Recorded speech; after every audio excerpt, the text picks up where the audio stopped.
agradecerles a toda la participación y haber atendido esta invitación.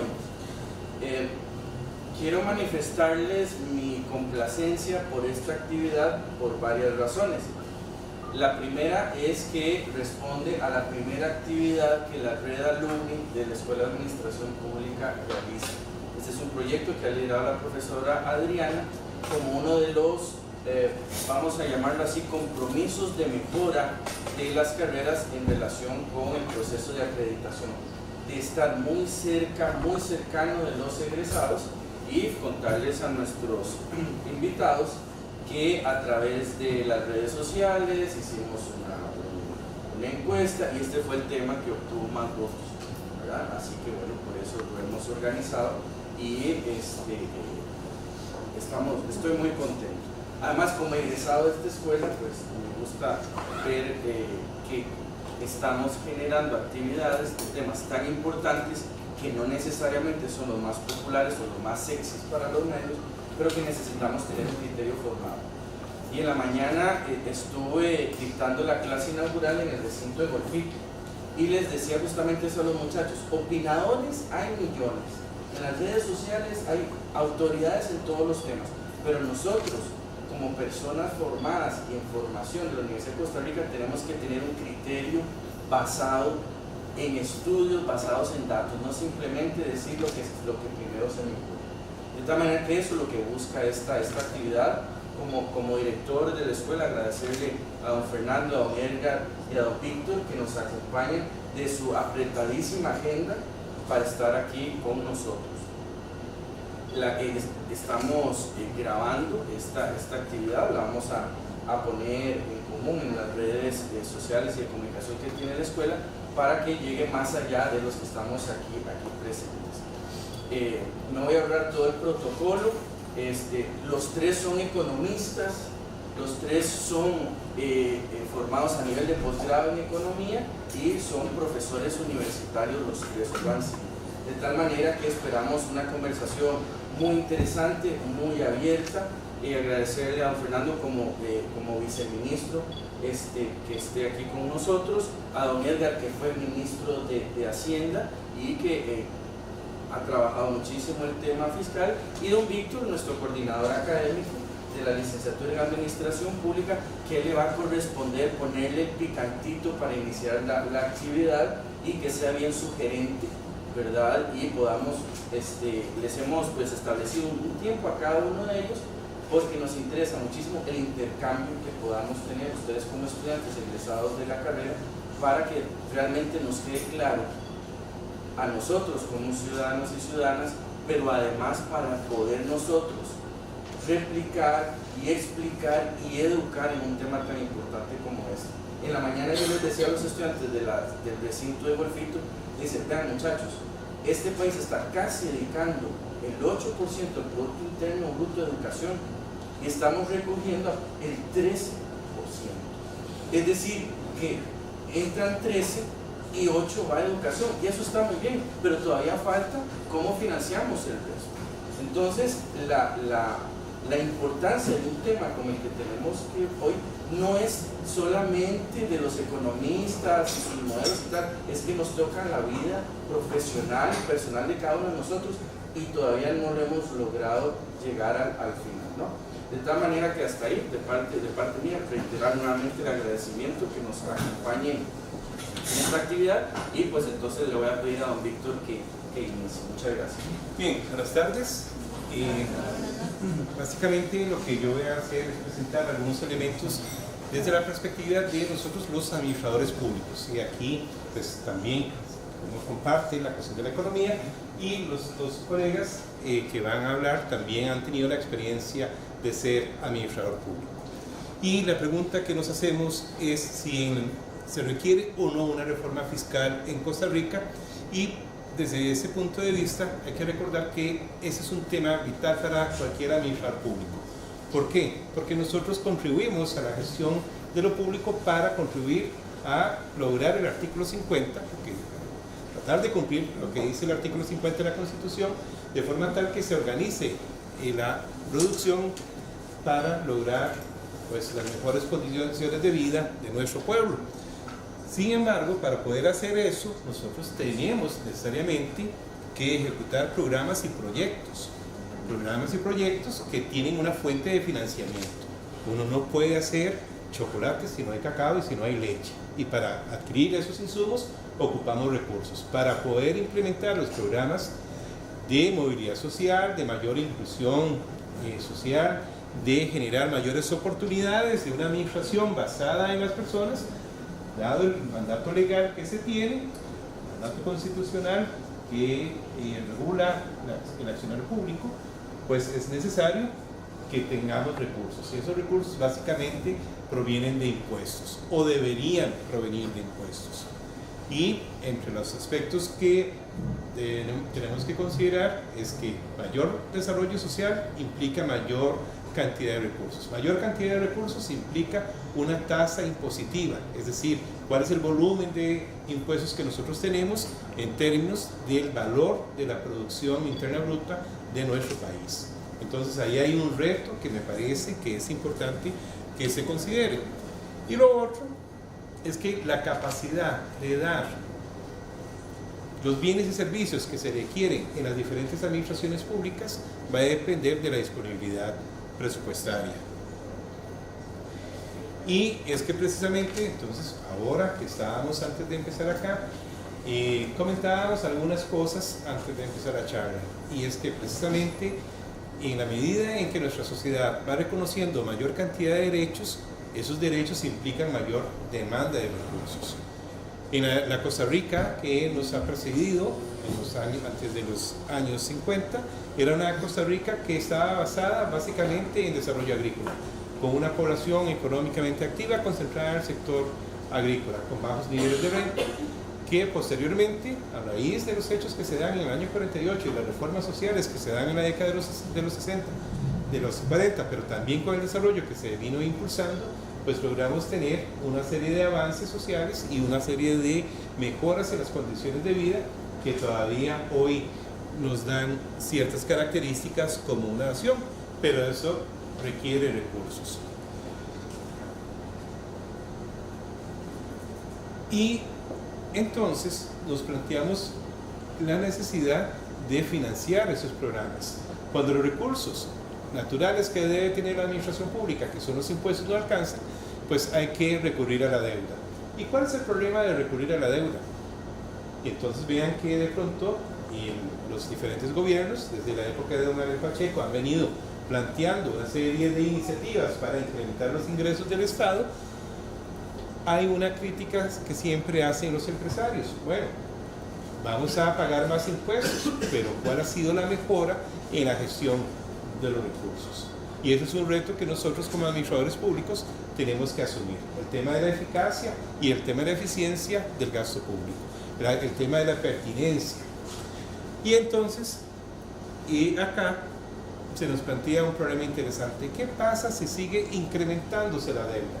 Y entonces ahora hacíamos memoria de lo que pasó el 19 de agosto de 1981, que los compañeros estarán recordando que se da el cese de pagos por parte del gobierno de Costa Rica. ¿Qué efectos tuvo hacer esa declaratoria del cese de pagos? Porque el gobierno no podía enfrentar las deudas. Bueno, fue una crisis bastante grave. Recordábamos en ese momento las huelgas que habían en aquellas épocas, que terminaban con varios muertos, con un clima de inestabilidad política enorme. Y al final de esa crisis tuvimos una serie de efectos no deseados.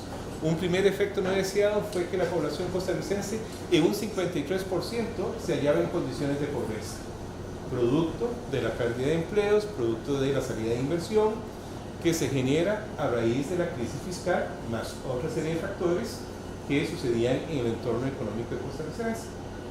Don Edgar ahora nos comentaba que él trabajaba en el Banco Central y que producto de esa crisis su salario se redujo a una tercera parte. Y no fue que le redujeron el salario, fue que sencillamente la capacidad de compra del salario terminó siendo la tercera parte.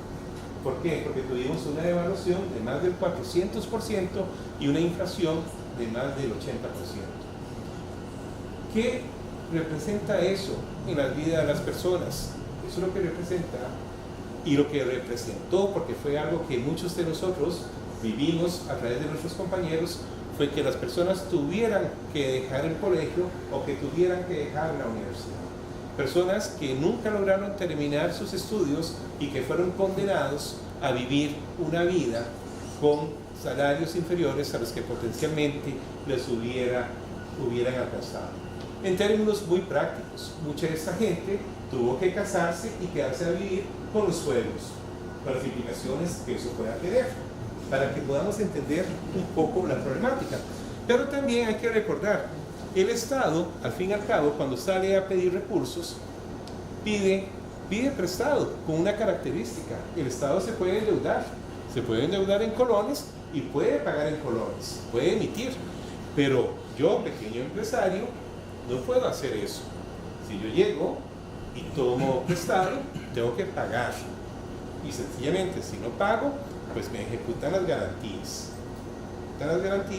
Y muchas veces eso significa el cierre de mi actividad económica. Entonces paso de ser empresario a ser asalariado o ser desempleado. O ser un solicitante de ayudas sociales para poder subsistir.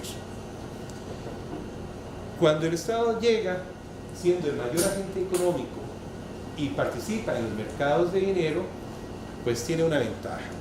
¿Por qué? Porque los fondos de pensiones, los fondos de inversión o los bancos van a invertir en títulos públicos porque tienen una garantía, del Estado.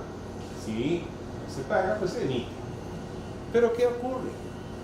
Que cada vez que el Estado se endeuda, para poderse endeudar más, tiene que pedir una mayor cantidad, tiene que dar un incentivo, y ese mayor incentivo pues es una mayor tasa de interés, y entonces las tasas de interés empiezan a subir. ¿Y qué representa ese incremento de la tasa de interés? Representa que para muchas empresas los proyectos nuevos de inversión pierden rentabilidad, entonces se pospone. Cuando las empresas no invierten, no se genera empleo. Cuando no se genera empleo, se generan problemas sociales, especialmente en un país como el nuestro, donde tenemos problemas de narco en el sur y tenemos problemas de narco en el norte. Y básicamente, pues los economistas decimos que enfrentamos un problema de estrujamiento, donde el sector público estruja al sector privado, y al fin y al cabo es el sector privado el que genera empleo, el que genera riqueza. Por otro lado, el Estado tiene que empezar a hacer recortes, y lo primero que se empieza a recortar es la inversión pública. Y hay una correlación muy alta entre la inversión pública y la inversión privada. Cuando en una zona rural se abre una carretera, el primer efecto de abrir la carretera es que se empieza a hacer el surgimiento de negocios. Entonces hay mayor explotación agrícola, hay mayor explotación comercial, y eso genera un círculo virtuoso en esa zona. Cuando no hay inversión pública, enfrentamos lo que nosotros como país sufrimos hace más de 35 años. No más carreteras, no más muelles, no más reparaciones, y entonces lo que ustedes conocieron, las carreteras de Costa Rica llenas de huecos. ¿Okay? Entonces, ¿por qué es necesario esta reforma fiscal? Bueno, porque lo que venimos observando es que de pronto el servicio de la deuda, que es el pago de intereses más el pago de los préstamos que tenemos que devolver, empiezan a sumar, empiezan a ser muy grandes. Y en este momento, viendo las cifras que nos presenta la Contraloría al 30 de junio del 2017, el servicio de la deuda es mayor al gasto en salarios en la administración pública. Más o menos el servicio de deuda andaba rondando por ahí de un 29% frente al pago de salarios de un 26%.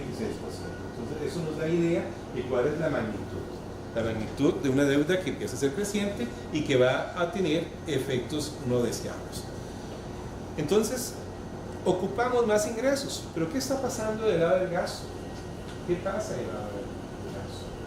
Entonces, don Luis Guillermo, nuestro presidente, sale y nos explica de forma muy sencilla que grandes componentes del gasto son altamente inflexibles. Entonces, por ejemplo, el gasto en educación está relacionado con el PIB y hay un mandato constitucional y tenemos que cumplirlo, pero ¿tenemos capacidad para poder cumplirlo? Y la respuesta es no. Entonces, por ejemplo, vienen los señores rectores que están integrados en CONADE, negocian y dicen, mire, no podemos solicitar el FES tal como se pretendía hacer y tenemos que negociar.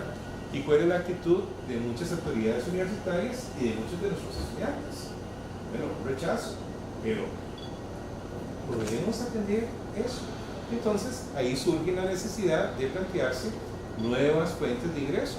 Entonces, algunas personas dicen, bueno, reduzcamos la evasión, reduzcamos la deducción fiscal, pero hay esfuerzos importantes en ese sentido. Sin embargo, eso implica modificar leyes.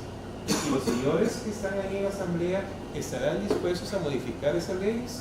Entonces, don Edgar nos puede contar, por ejemplo, cómo algunos proyectos de reforma que se habían negociado con diferentes políticos fueron de pronto bombardeados y saboteados por algunos políticos que en algún momento llegaron a la asamblea con un carretillo con 600 expedientes de mociones que no se pudieron resolver. Y eso te lo vamos a dejar a los colegas para que lo comenten dentro de un rato. Entonces, reforma, claro, reforma que ocupamos, pero también vean que como administradores nosotros deberíamos analizar cuál es la eficacia y la eficiencia del gasto público. Y comentábamos también hace un rato que en otros países han tenido que tomar algunas medidas. Por ejemplo, en Italia, que está organizada por provincias y por regiones, de pronto muchas de las estructuras provinciales tuvieron que ser mezcladas, tuvieron que ser combinadas. ¿Para qué? Para simplificar la administración, aunque la gente no quisiera. Lo mismo pasó en Francia, donde algunas regiones, es decir, provincias o gobiernos subnacionales, tuvieron que ceder y integrarse. O en el caso de Alemania, donde Leonardo está en este momento recordando un caso que vimos en un curso de presupuestos públicos, que tenían 84 universidades públicas y de pronto, luego de la crisis, esas 84 universidades públicas se reducen a un número bastante menor, más o menos 50 o 60 universidades, ahora se me escapa la memoria. Pero entonces, vean que estamos frente a una crisis que nos debe hacer reflexionar. En esta gráfica, esto está tomado de la presentación que nos ha hecho la señora Contralora sobre el tema de la situación fiscal del país. Lo que nos está mostrando es algo muy interesante. Mire, los ingresos del Estado en este momento por vía tributaria, ingresos corrientes, vienen a ser el 61.7% y un financiamiento del 38.1%, un financiamiento que tiende a crecer y que las proyecciones del Ministerio de Hacienda nos advierten que van a llegar a una cifra importante si no se atiende. Pero por otro lado nos está diciendo que el gasto del gobierno central, recuerden que eso se refiere a los poderes, y el poder ejecutivo está en el orden de 4.1 billón, y a mí siempre me cuesta imaginar todos los ceros que tiene un billón de millones, que eso implica un aumento del 11.5%, y donde básicamente los rubros más importantes de gasto son las transferencias corrientes. ¿Y esas transferencias corrientes a qué se refieren? ¿En qué programas están? Y muchos de esos programas están para que haya un mayor desarrollo social, para que haya una Costa Rica de mayor oportunidades. Si no tenemos fuentes de recursos necesarios, en algún momento habrá que recortar. ¿Qué podremos recortar? Entonces entramos en el juego de las presiones políticas. Y ustedes, como estudiantes de administración pública o egresados de administración pública, estarán recordando que cuando estamos pensando en política pública, tenemos una gran cantidad de stakeholders, una gran cantidad de actores involucrados. Y entonces, ¿qué podemos reducir del gasto público? Podríamos tocar las remuneraciones, que son más o menos el 26%. Entonces, yo soy muy consciente de que tenemos una crisis enfrente, pero cuando me digan ¿cuánto quiere que le recortemos su salario? Yo puedo estar consciente, pero mi esposa y mi hijo tal vez no estén tan conscientes. Y entonces lo que yo quisiera hacer, que lo rebajen el salario, que algunos funcionarios de la universidad que hemos apoyado pasar de las anualidades del 5 al 3%, eso fue algo que muchos concordamos, no toda la gente va a estar dispuesta. Y el otro gasto, ¿qué pasaría si eliminamos programas como Avancemos? ¿Qué pasaría? Entonces, lo que nos dicen los estudios es que, mire, si usted tiene estudios de secundaria, tiene la oportunidad de tener un mayor ingreso. Pero si no Avancemos, muchos chicos tendrían que salir de la secundaria. Y estaríamos condenando a esos muchachos a lo que pasó con muchos compañeros nuestros de hace 30 años.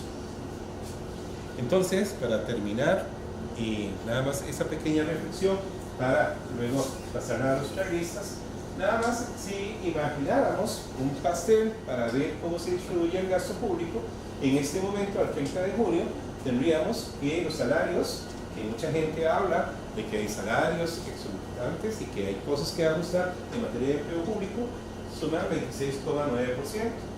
Si yo sumo el pago de intereses y comisiones, las amortizaciones, vean que esto suma una mayor cantidad de los salarios. Y el otro gran componente son las transferencias corrientes que están dadas por las diferentes leyes y regulaciones y marco constitucional. Entonces, realmente, esa parte es bastante interesante. Entonces, con esos elementos que nada más se quieren pues, presentar para propiciar la discusión de los colegas acá presentes, los dejo en manos de don Edgar y de don Fernando. Muchas gracias. Bien, gracias a don Víctor.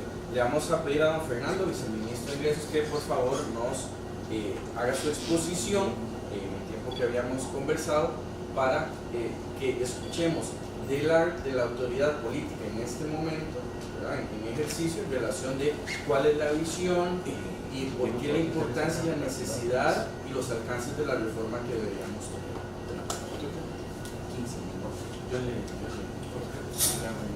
Sí, bueno, muchas gracias por la invitación y la oportunidad y la verdad es que pues, es muy interesante discutir este tema, sobre todo con alguien que ha estado por ahí y ha sufrido lo mismo y tiene probablemente a esas alturas las mismas frustraciones que tiene uno en este tema. Vamos a ver, creo que el problema de la concepción de la política fiscal en Costa Rica es que ha partido de considerar que se puede hacer mucho sin pensar necesariamente en lo que se necesita para poder hacer eso.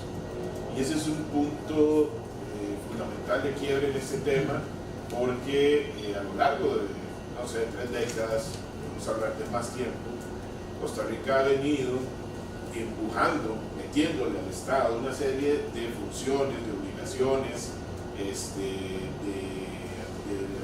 de gastos que tiene que atender sin haber considerado cuáles recursos estaban disponibles ahí para hacerlo.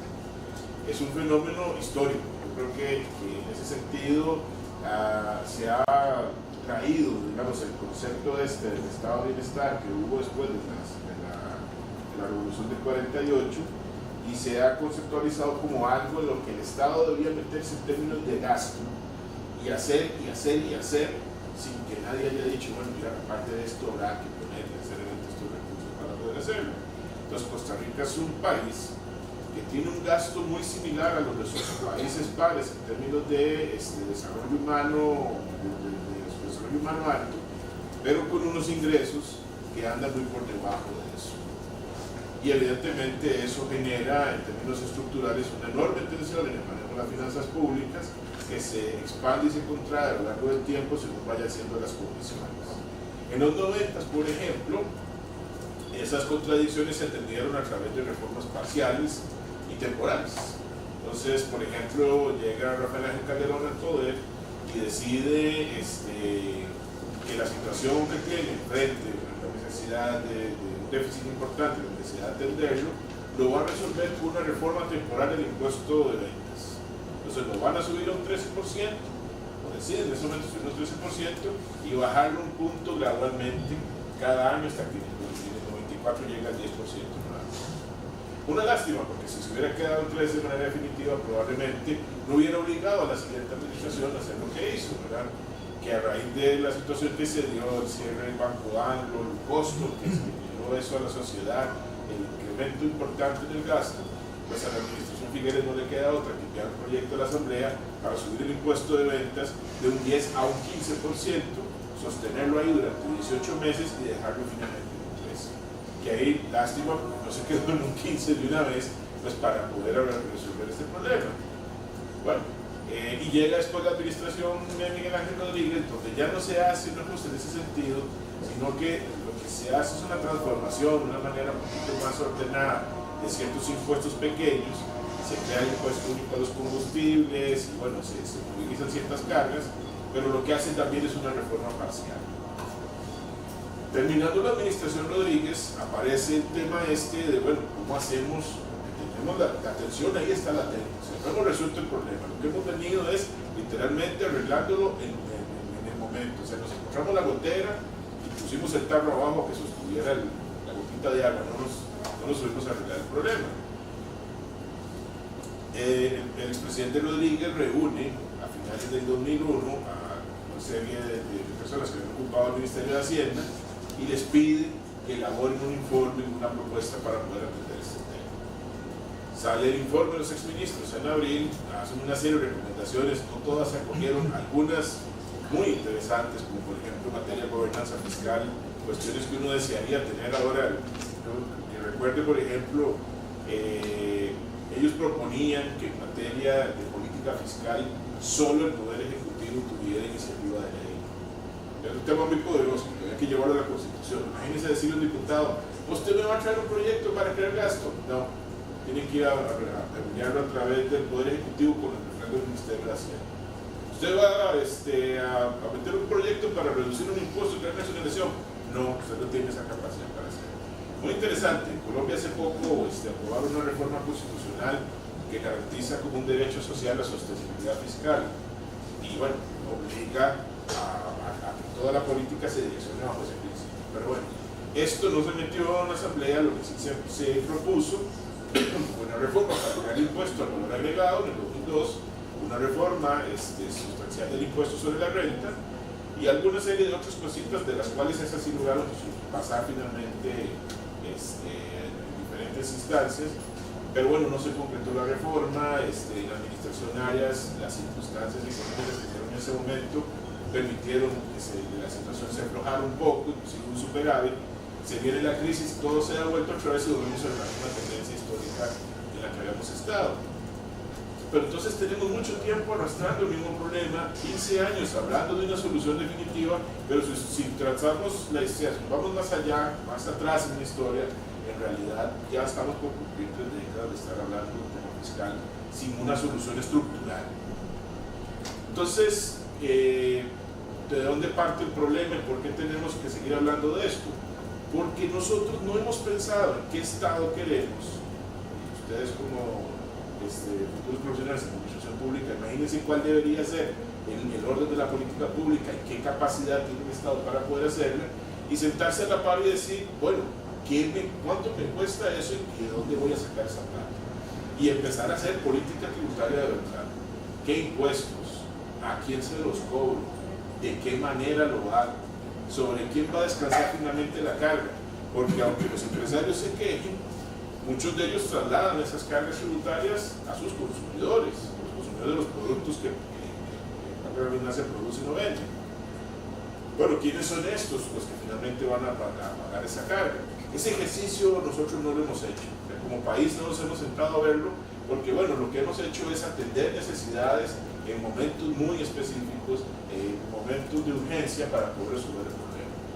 Decía un economista argentino que es experto en temas tributarios, Carlos Gómez Avarini, que desgraciadamente así se ha hecho la política fiscal en muchos países de América Latina, al borde de la crisis o en medio de la crisis. Pero eso es una mala manera de hacer, la verdad, porque en realidad entonces los países lo que han venido haciendo es decir, pero necesito cerrar este hueco y voy a subir este impuesto en este mundo. Necesito tantos recursos y voy a irme por este lado que es el más fácil. Por eso América Latina tiene un IVA tan fuerte y un impuesto de renta tan débil, sobre todo un impuesto de renta a las personas físicas. porque el IVA ha sido el trapito de miliar ahí, el paño de lágrimas para poder tener problemas. Ahora en Colombia, por ejemplo, apareció la necesidad de financiar el gasto para el tema de la transición hacia un proceso de paz, y bueno, el gobierno colombiano propuso un aumento del IVA de 16 al 19%, y bueno, aprobaron. Entré por récord, no hubiera querido que saliera así de rápido. Pero esa es una mala manera digamos, de pensar en la política, porque no nos permite agarrar el gasto y decir, bueno, de cuánto estoy hablando pues, en términos de asignación de gasto y qué sería lo ideal. Vamos a sentarnos a decir, yo les pongo un ejemplo ahora, que este país consume más recursos en términos de administración de justicia a través del Poder Judicial que el propio Ministerio de Seguridad. Este país consume una cantidad muy alta de recursos en la educación. Bien o mal, no nos hemos sentado a ver si podíamos hacerlo, porque cuando se hizo la reforma en el 2011, en realidad la Asamblea no respondió a esa pregunta. Si podíamos seguir con el 6, teníamos que pasar al 8 y si necesariamente estaban los recursos para poder hacer necesario.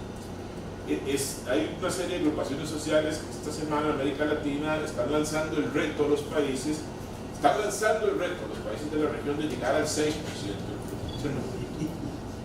en educación. Nosotros pasamos de eso, pero nunca dijimos cómo lo íbamos a hacer. Y esa ha sido la forma en la que se construye la política, una forma muy mala de hacerla.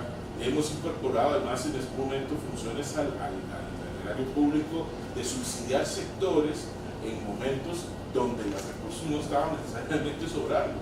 Ha sido exitoso el mecanismo, tal vez para el objetivo que se planteaba, pero ha generado ahí una huella en lo fiscal que ha permanecido a lo largo del tiempo, como por ejemplo subsidios a la exportación en los 80s y los 90s. Bueno, decidimos crear un subsidio para exportación, pero en ningún momento dijimos de dónde lo íbamos a sacar, de dónde lo íbamos a financiar, cómo lo íbamos a compensar eso a lo largo del tiempo. Entonces, llegamos al día de hoy, en realidad, como les digo, lo que estamos viendo es el reflejo de esa tensión estructural. Tenemos un déficit de esa magnitud porque decidimos tener un gasto de esta magnitud y no hemos decidido poner los recursos a la par necesarios para poder sostener ese nivel de gasto. Ahora, ¿es malo tener ese nivel de gasto? Yo no creo. Lo que pasa es que tenemos una forma de distribuirlo que quizás no nos ayuda precisamente a generarle más impacto. Somos el país de América Latina con el menor gasto de capital a nivel de gobierno central. Y si no somos el último, probablemente seamos el penúltimo. El promedio en América Latina está entre un 4 y un 4,5% del PIB. Y Costa Rica ha tenido un promedio del 90 hasta hoy de 1,5%. Ya ha ido subiendo un poquito en los últimos años gracias a una mejora en la ejecución de ciertos créditos. Pero si llegamos a tener una muy buena ejecución de ese gasto, llegaremos a un 2%. Todavía estamos por la mitad de lo que tiene América Latina.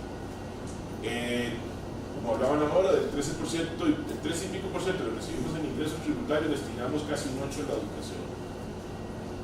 Y tenemos otra serie de necesidades. Costa Rica protege, tiene algún mecanismo de protección casi la mitad de su territorio, protección en términos de biodiversidad. Y una cuarta parte está totalmente sujeto a un mecanismo de protección. Y hay 200 y pico personas que protegen esa cuarta parte del territorio nacional en diferentes horarios y en diferentes lugares del país. Solo hay 200 y pico guardapartes en este país para proteger una cuarta parte del territorio nacional. Hay 800 policías de tránsito para atender las 7 provincias en más de una jornada, los 7 días de la semana. Y nadie se ha preguntado si esos gastos podríamos compensarlos con otras reducciones para poder generar movimientos de un lado hacia otro. Esa discusión no se ha dado. Y cuando uno llega a la Asamblea a tratar de proponer estos temas, ¡pum!, explotan inmediatamente en la mano porque no hay condiciones políticas para poder hacerlo. En ningún lado. Para no apuntar a ningún punto particular, porque en realidad es muy difícil generar una discusión de este tipo y someterla a un foro donde necesariamente el nivel técnico de la discusión no es muy bueno. Pero tenemos que hacerlo. Y si en ese sentido lo que tenemos que hacer es buscar una respuesta a esa pregunta, yo creo que sí, nosotros tenemos que poner a la par de las necesidades que queremos llenar los recursos suficientes para poder hacerlo. Pero en el camino tenemos que también ir respondiendo si en ese nivel, que tal vez no es muy alto, la forma en la que está compuesto el gasto es la apropiada para obtener mayor provecho de él. Y viene la otra pregunta del otro lado, de esas necesidades de financiamiento según las cuales vamos a obtener, hacia dónde vamos a dirigir las cargas, cómo las vamos a balancear, quién va a pagar en función de qué. Aquí el tercer impuesto de importancia en este país es el impuesto a los combustibles. Hace unas semanas me habían invitado a una actividad que estaban hablando de política fiscal y sostenibilidad. Yo le decía a la coordinadora, ¿sabes el problema acá? Que cuando la gente deja de comprarse un carro y de echarle gasolina al carro, a nosotros nos duele la bolsa del ministerio. Pero así funciona. Cuando ha crecido mucho la recaudación por el impuesto a los combustibles, pues la vamos pasando bien. Y en los años donde se ha bajado, o inclusive cuando en su momento el ICE empezó a salirse del uso de combustibles para la generación de electricidad, el ministerio también ha resentido esa situación. Entonces tenemos hasta un reto en materia de sostenibilidad a la hora de pensar la política tributaria. Vamos a seguir obteniendo impuestos por el ejercicio de contaminar. Bueno, si no nos vamos a poner ahí, ¿en dónde los ubicamos? Cargas sociales que no necesariamente son las de la caja y que pesan sobre los gastos de las empresas. La OCDE nos decía un día de estos que esas cargas deberíamos eliminarlas, que no son de la caja, y trasladar esos gastos al presupuesto. Bueno, está bien, porque no le pongo la planilla a las empresas, que ya además es muy alto en términos de gasto. ¿Dónde lo pongo? Quito ese financiamiento y lo meto en un punto en el IVA, por ejemplo. Bueno, ¿quién va a terminar pagando eso contra lo que le están pagando hoy? Ese tipo de temas nosotros deberíamos tener una discusión muy amplia. A estas alturas, en realidad, lo que nosotros tenemos es la granada en la mano haciendo tic. Entonces, en realidad, lo que tenemos enfrente es la necesidad de tener una discusión de nivel inmediato para solucionar ese problema de carácter estructural antes de que empiecen a verse esos efectos. Pero eso no quita que el resto de la discusión se tenga que abandonar. Tenemos además una dualidad en ese sistema de recaudación de impuestos, porque por un lado están los impuestos nacionales y por otro las cargas sociales. Hay países donde hay un solo ente recaudador para las dos cosas. Imagínense que alguien se dedicara a cobrar las cuotas de la seguridad social y los impuestos y lo hiciera de una manera profesional. Y dijera a la caja, ok, mira, aquí está, le recordé esto, etc. Usted vaya, dedíquese a ver cómo gasta eso y no piense en tener una estructura mala para cobrar, donde no logra agarrar a la gente para poder hacerlo, pero en realidad además no hay cruce de información efectiva, porque en la caja son muy celosos, en tributación son muy celosos y entre los dos a veces no se quieren hablar. Entonces hay una serie de cosas, y bueno, en temas de gobernanza, además por ese lado también probablemente hay que hacer algo, pero hay una serie de tareas que nosotros tenemos como país que en algún momento hay que atenderlas, pero en este momento quizás no haya, no sé si decir que no haya tiempo para hacerlo, o no son de carácter urgente, pero no podemos abandonarlas.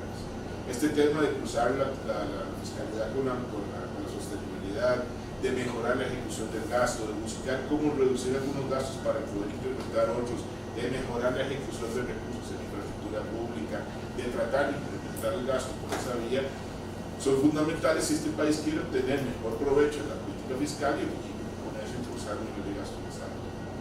Y bueno, aprovecho para quedarme aquí. Yo nada más, digamos, les dejo como reflexiones de este tema. Si nosotros no hacemos nada ahora, lo que tengamos que hacer después probablemente va a ser mayor en términos de ajuste de lo que nos estamos planteando en este momento. Porque ya tenemos 15 años de estar discutiendo este tema y en su momento lo que se requería en la administración Pacheco era un ajuste del 2%. Desde Laura Chinchilla yo creo que de solidaridad daba como 2,5%, por ahí andaba. Ya nosotros hemos hablado de que hay que hacer un ajuste de 3%. Y bueno, ahí seguiremos, o sea, el problema se va acumulando, y si se acumula, el nivel de deuda crece y la necesidad de hacer el ajuste va a ser mayor, y entonces ya no hablaremos de un IVA de 15%, sino probablemente tendremos que hablar de un impuesto más alto. Muchas gracias. Muchas gracias, don Fernando.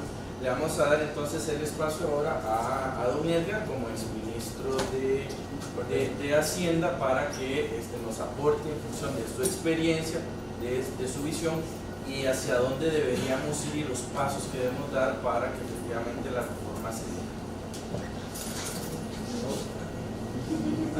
Para el tiempo hay que ver. No sabía que ver. Vamos a ver. Muchas gracias. Gracias y gracias a ustedes por estar aquí. Comentábamos antes de iniciar la actividad que cuando uno habla de situación fiscal es un tema tan etéreo, tan difícil de entender, que en las encuestas que hace la universidad sobre problemas que aquejan al costarricense el problema fiscal surge en el número 9 o 10. Qué interesante. Ustedes lo votaron como el tema para discutir hoy, y eso me encanta y se los agradezco porque es muy importante, porque mucha gente se olvida que de los otros 8 o 9 temas que se votan de primero están vinculados íntimamente al fiscal, ¿verdad? O sea, la salud, la educación, la seguridad, todo está vinculado a la situación fiscal, pero la situación fiscal no se entiende porque no nos afecta directamente sino hasta que es muy tarde, ya cuando se materializa una crisis. Por ahora todos estamos contentos porque la economía crece, es estable, la selección gana y el tema fiscal sube 5, 6, 7 y nadie siente directamente el peso, solo los pocos que nos masoquistas que trabajamos en esa área. Pero bueno, yo creo que con las presentaciones de Víctor, muy académica y muy clara y brutalmente realista de Fernando, quiero darle más bien un giro a mi presentación y hablar un poquito sobre cómo hemos llegado a esto y cómo podemos ir y qué se necesita para salir, ¿verdad?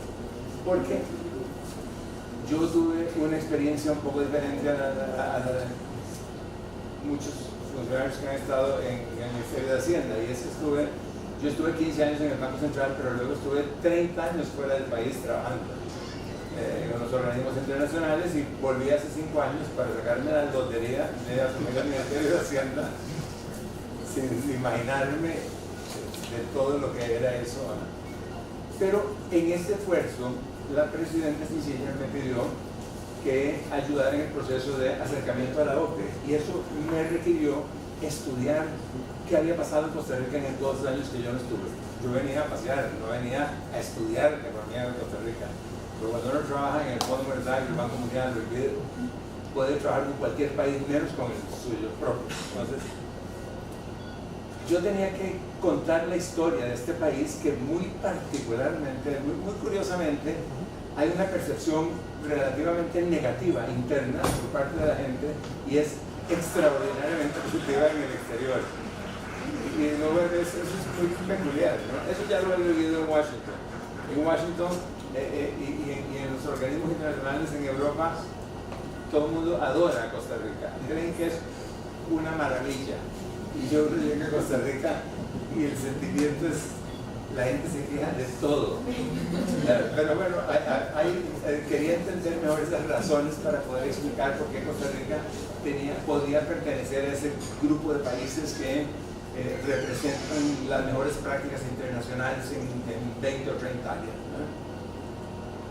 Y lo que vi fue, y ese fue mi discurso cuando yo iba a visitar a esos organismos, era que Costa Rica es un país realmente extraordinario, que por 6 décadas, desde los 40 que nos hablaba Víctor, ha logrado mantener un modelo de desarrollo, y a veces yo dudo en llamarlo modelo porque no es un modelo, es un conjunto de decisiones importantísimas que hemos tenido. No hay un modelo, Costa Rica no se acomoda a ningún modelo, es un modelo propio, ¿verdad? Pero hemos tenido un modelo de desarrollo extraordinario que por 60 años ha mantenido lo que se considera, digamos, en el vocabulario de la OCDE, los 4 pilares fundamentales del desarrollo, ¿no? Que es la parte económica, la política, la social y la ambiental, muy sólidas. Costa Rica en la parte económica ha tenido un promedio de crecimiento de casi 5% por 60 años. Y créanme, yo he trabajado en 85 países, no hay ningún país que haya logrado hacer eso.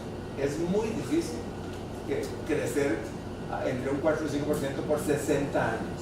O sea, en el área económica. En el área social, Costa Rica desde los años 40 y en algunos casos aún desde antes ha logrado mantener una estructura de servicios sociales y de calidad de vida que está a la vanguardia en Latinoamérica, por lo menos en Latinoamérica, siendo un país relativamente con muy pocos recursos naturales. Hemos logrado crear un sistema de protección social maravilloso que promueve la inclusión social y promueve la igualdad. En lo político, ni se diga, es un país ejemplo en el mundo entero de paz, democracia y respeto a los derechos humanos. y lo ha sido por lo menos 6 décadas. Y en lo ambiental, bueno, ni se diga, ahí sí, yo creo que es el país que representa, digamos, las mejores políticas de protección al medio ambiente y de desarrollo sostenible, y reconocido internacionalmente como el punta de lanza en muchos temas ambientales. Entonces ustedes se preguntan, interesante, de Costa Rica, a veces criticamos un poco Costa Rica, pero realmente Costa Rica ha logrado en 60 años mantener equilibrado todo eso a través de diferentes modelos económicos, de sustitución de importaciones, de inserción en la economía mundial, de todo lo que se imaginen. ¿Qué ha pasado por Costa Rica? Todo lo hemos probado. Con crisis económicas en el 80, en el 2008, aún así Costa Rica ha mantenido todos esos indicadores estables por 60 años. O sea que eso es muy valioso y hay que protegerlo.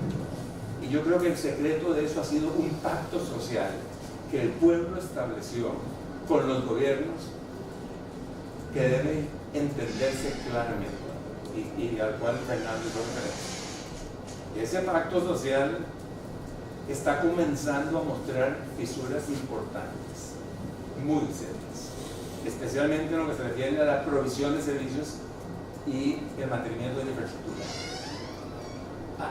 El deterioro en la infraestructura y el deterioro o la percepción de deterioro en los servicios públicos como salud y educación está haciendo que cada vez más haya gente que quiera salirse del sistema.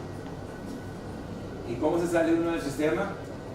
Entre otras cosas, dejando de pagar impuestos o evadiendo los impuestos, porque no me siento satisfecho con los servicios que el Estado me da.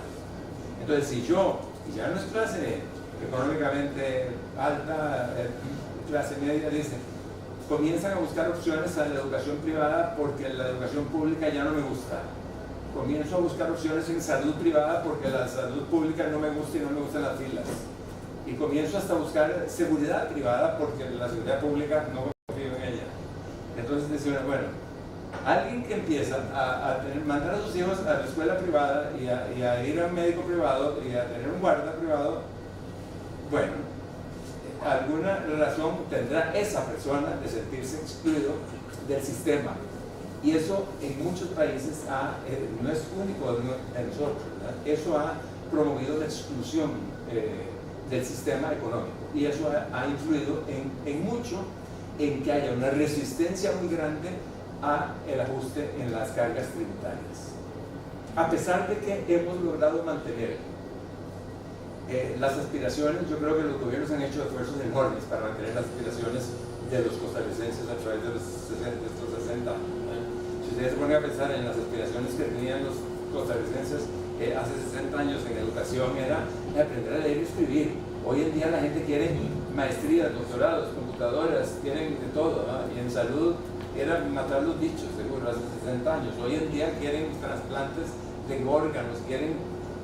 y los gobiernos lo han tratado de hacer, pero no ha habido un acuerdo nacional sobre cómo financiar eso. Y ese ha sido el problema. Nos hemos puesto de acuerdo en el gasto, nunca en el ingreso. No ha habido esa solidaridad que nos caracterizó por tantos años de pensar que eso tiene que ser financiado por todos. Y ese círculo vicioso es muy peligroso porque puede llegar a romper el modelo nuestro y ponernos en problemas. Podemos llegar a perder lo que tenemos. Ya hubo digamos, lo más cercano que hemos llegado fue la crisis que pasó en el 80, que casi da trasto con el modelo de los 60 años, ¿verdad?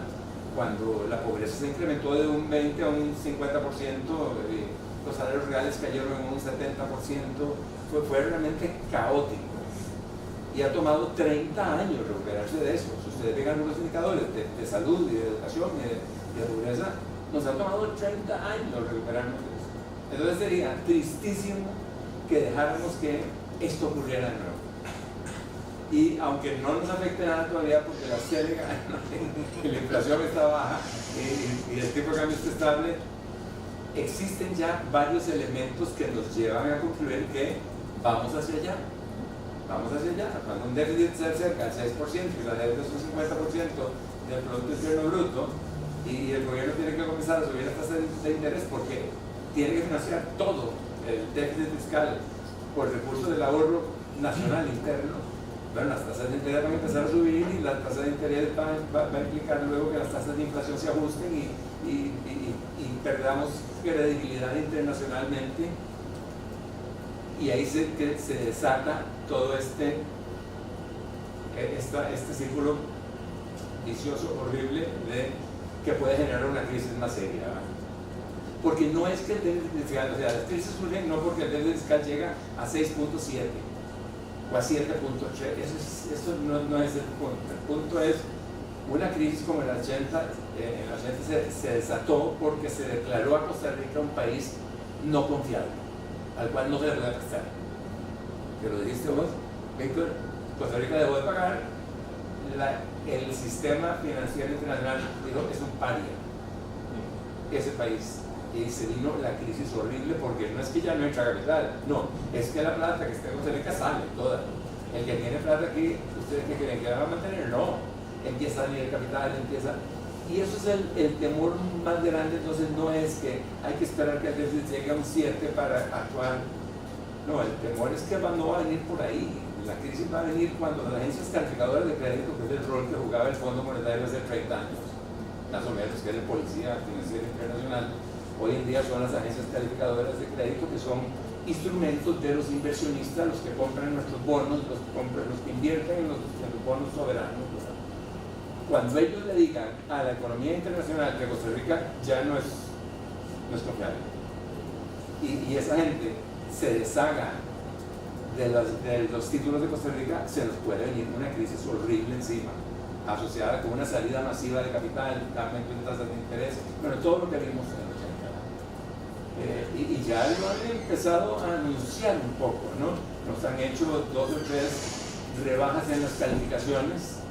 Todavía no puedo menospreciarlas, porque una de ellas nos quitó un grado de inversión, hay otras 2 que han sido también menos importantes, pero siempre con la perspectiva, como llaman ellos, negativa, de que Costa Rica puede empeorar, que no está mejorando, sino que está empeorando, porque no podemos resolver esta situación fiscal.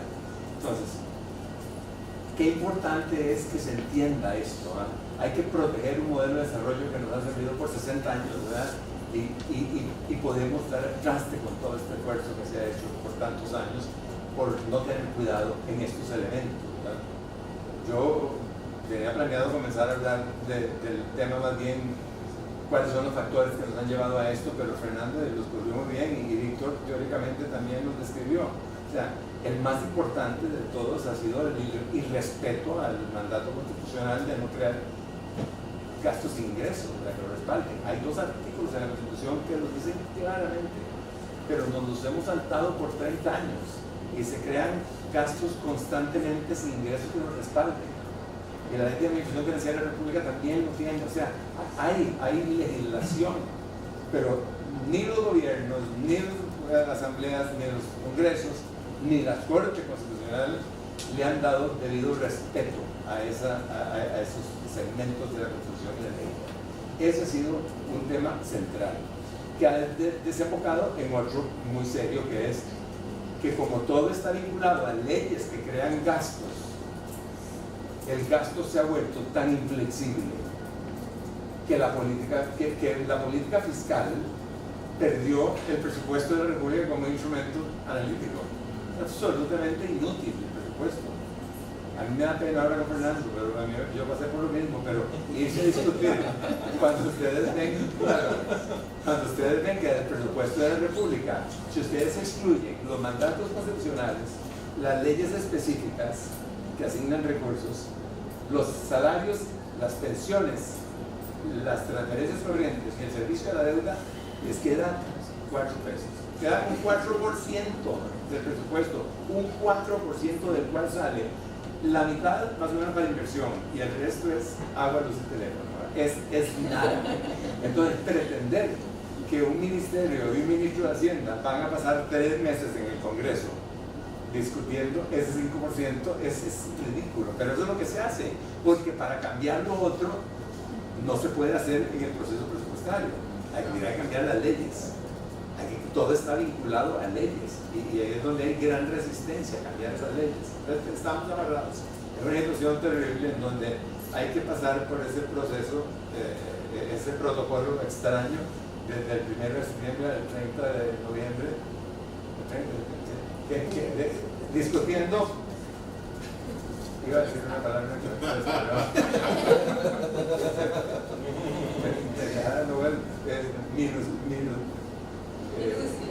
minucias. Que lo que dejan al final es un acuerdo que se baja el gasto en 20.000 millones y después en mayo del año siguiente el gobierno hace presupuestos extraordinarios, los aumenta y se acabó. Eso es lo que pasa. O sea, es ridículo lo que hemos llegado. Entonces el Ministerio de Hacienda perdió un instrumento fantástico que es el presupuesto de la República. Ya no sirve para nada, porque la práctica de los últimos 30 años nos ha llevado a eso, a perderlo, que es lamentable. Unido a eso están otros factores, ¿no? El factor de poder de dirección del gobierno, el tema de la gobernanza, ¿verdad? No es posible que el gobierno no pueda influir sobre las finanzas públicas. Las finanzas públicas son el Estado y el gobierno solo puede tocar un 30%, un tercio. El otro 70% está por fuera. No puede uno ni ver los estados financieros de algunas de esas instituciones que son parte del gobierno, ¿verdad? Instituciones como el ICE, ¿verdad? En donde el Consejo de Gobierno es el socio, dueño de las acciones, no puede ver los estados en la forma en que los necesitaría la autoridad presupuestaria para realmente evaluar con criterio económico y financiero, ¿no? Hemos perdido. Yo estaba en Hacienda trabajando cuando en el 82 se creó la autoridad presupuestaria y ustedes, es un órgano que tiene el Ministerio de Hacienda para análisis y evaluación de los presupuestos públicos. Cuando se creó cubría todo el sector público. Empezó a salirse las universidades primero, no son las primeras. Las universidades, luego la caja, el seguro, empezó a salirse todo el mundo y hoy en día la autoridad presupuestaria lo que ve es el gobierno central. Que es absurdo, ¿eh? Porque el gobierno central para eso es el ministro de Hacienda, o sea, no hace falta.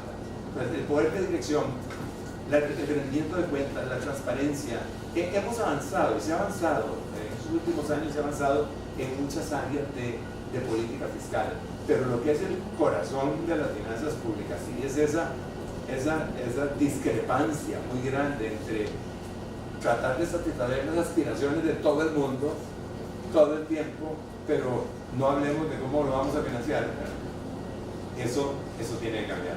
Tiene que cambiar y no importa cómo lo veamos. Hay gente que dice, no, la carga tributaria es muy alta. No, mentira. No importa cómo lo vean.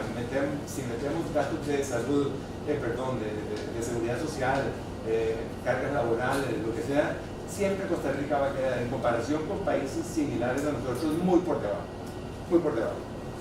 Y hablo de países como Uruguay, Chile, Argentina, que tienen indicadores de calidad de vida y de desarrollo humano muy parecidos a los de Costa Rica. En gasto estamos similar, aún estamos por debajo. El gasto público en Costa Rica es bajo, es relativamente bajo comparable con estos países. No es totalmente eficiente, pero yo no soy muy crítico del gasto público. Lo que soy muy crítico de que las finanzas, los ingresos con que cuenta el gobierno para financiar ese gasto son muy limitados. Y pensar que ese cuento de que ahí hay un 8% de evasión y inducciones tributarias, como si estuviera en una gaveta que uno no puede abrir y sacar la plata, no, eso no es así. El mayor porcentaje de ese 8% es elusión tributaria, que está vinculado a leyes, que es encontrar huecos en las leyes que requerirían cambios legales muy grandes. O sea, resumiendo todo esto, es un tema muy complejo, pero yo creo que para darles la foto general es: hay que entrarle al tema fiscal en serio, ¿verdad? Porque puede afectar la Costa Rica como la conocemos, ¿verdad? Que depende de esa solidaridad que nos ha caracterizado por 60 años y ya últimamente no hay recursos para financiar esa Costa Rica solidaria que nos ha llevado al nivel donde estamos. Muchas gracias. Bueno, ahora queremos entonces abrir el espacio ya para que entremos a conversar con nuestros expositores, que agradezco la claridad, que notamos que efectivamente son académicos, ¿verdad? Porque de una manera muy clara, muy concreta, nos ha permitido ver el volumen, la complejidad y la estructura del problema en el que estamos y que tenemos que dar ese paso. Así que les pediría a ustedes que por favor hagan los comentarios o las preguntas a nuestros expositores. Esa es la idea, a eso le llamamos conversatorio. Entonces hagamos las intervenciones. Yo tengo una pregunta y se relaciona mucho con la dinámica de Estado y sociedad, ¿verdad? Que el Estado es un reflejo de lo que la sociedad practica y viceversa. ¿Qué tengo que hacer yo como ciudadano, además de contribuir a que el tema de reforma fiscal tenga mayor importancia política en la Asamblea Legislativa? ¿Qué tengo que hacer como ciudadano para mejorar mis finanzas de tal manera que no sea una carga más para el Estado soportar mis necesidades? Pienso en lo siguiente, en el porcentaje de endeudamiento que tiene hoy el costarricense, dado que el Estado no llega a suplir las necesidades en salud, y el costarricense tiene que endeudarse para suplir esas necesidades a través de un recurso privado. Y eso, pensando en esa dinámica sociedad y Estado, creo que una sociedad más endeudada, eso tiene un impacto directo en la política fiscal de los estados. Pues, quisiera ahondar un poco más, ¿verdad? Antes de pensar en el Estado, pensar en yo como ciudadano, ¿qué debería hacer para contribuir a que esta situación mejore? Un comentario muy breve. Una cosa que se me olvidó decir es que ese círculo vicioso no es fácil de romper. Es muy difícil. Es muy difícil. Si hubiera sido fácil ya decirle esto.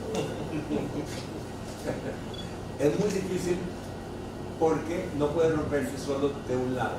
No puede romperse solo cobrando más impuestos o reduciendo el gasto. No.